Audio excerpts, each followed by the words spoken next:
Whether you're Christian, Muslim, Hindu, atheist, whatever you may be, you're about to learn something very, very interesting about Allah. You're about to learn what it means for Allah to be the concealer. Allah is called As-Sittar or As-Sitir, which means the concealer. What is Allah concealing? He's concealing your sins. To see how this works, let's go to Sheikh Assim al-Hakeem.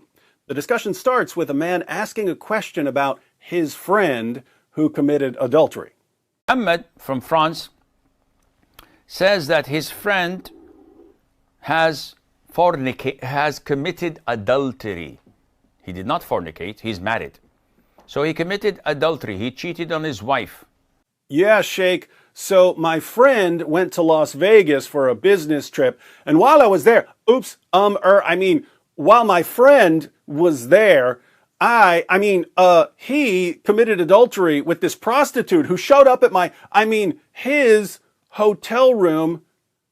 So this man is worried because his friend committed adultery. And as we're about to see, his friend wants to know how his sin can be cleansed the Islamic way. He wants to know how he can get stoned. And we're not talking about smoking the chronic here. So he committed adultery. He cheated on his wife. And now he's back with his wife, repenting and wanting to know which place or how can he get the punishment of stoning to death to cleanse his sin. All right. This man, his friend, lives in a country that doesn't stone adulterers, but he wants to be cleansed of his sin. So what can he do? Sheikh Assim gives two responses. First, this guy can't just get his friends or his imam to stone him to death. First of all, Akhi, this punishment and the likes cannot be carried out by individuals. It cannot be carried out by the community, the Muslim community, or the head of the Muslim Islamic Center. This prescribed punishment, whether it's beheading, execution, or flogging, or stoning, or chopping off the hands of a thief, can only be executed by the Muslim ruler of the country. So, you don't have the right to carry out these kinds of punishments on yourself. So for you, my friend, you don't have the right, or your friend does not have the right to... Did you catch that? So for you, my friend, you don't have the right. Your friend doesn't have the right. Your friend does not have the right to ask others to stone him to death. And if he does, then he would be committing suicide. Those who stoned him would be murderers and must be punished according to Islamic law. Second, if you got away with adultery, then Allah helped you get away with it. So just keep quiet about it. So what to do, Sheikh? Akhi, Allah, one of his beautiful names is As-Sittir, the one who conceals.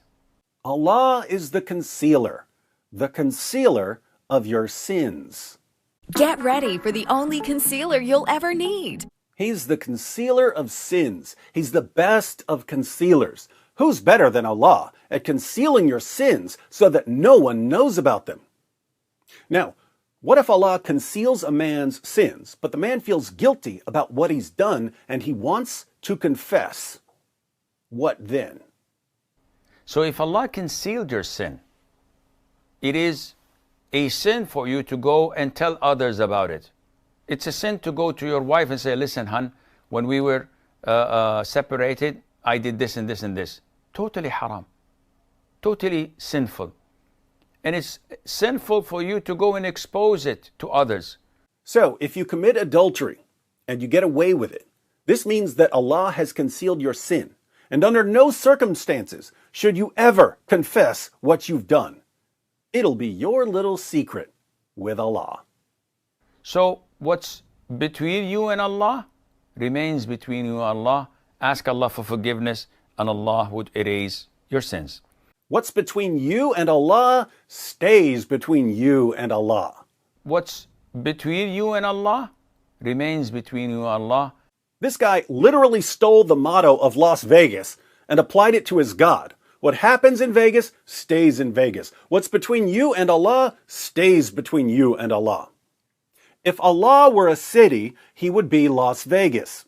What's between you and Allah remains between you and Allah. Now, there are a few obvious problems with Islam here. One, if you struggle with sin, confession and accountability are usually very important parts of resisting temptation in the future. When you cover up what you've done and you avoid accountability, you end up living a double life. There's the public you, noble and virtuous, and then there's the private you, a slave to sin. Which one is the real you? You guessed it, the one who does what he does when no one's looking. So Islam is giving horrible advice here. What's between you and Allah remains between you and Allah.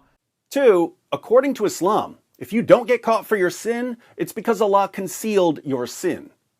But the only way for a man to get caught committing adultery, according to Islam, is if there are 4 male witnesses.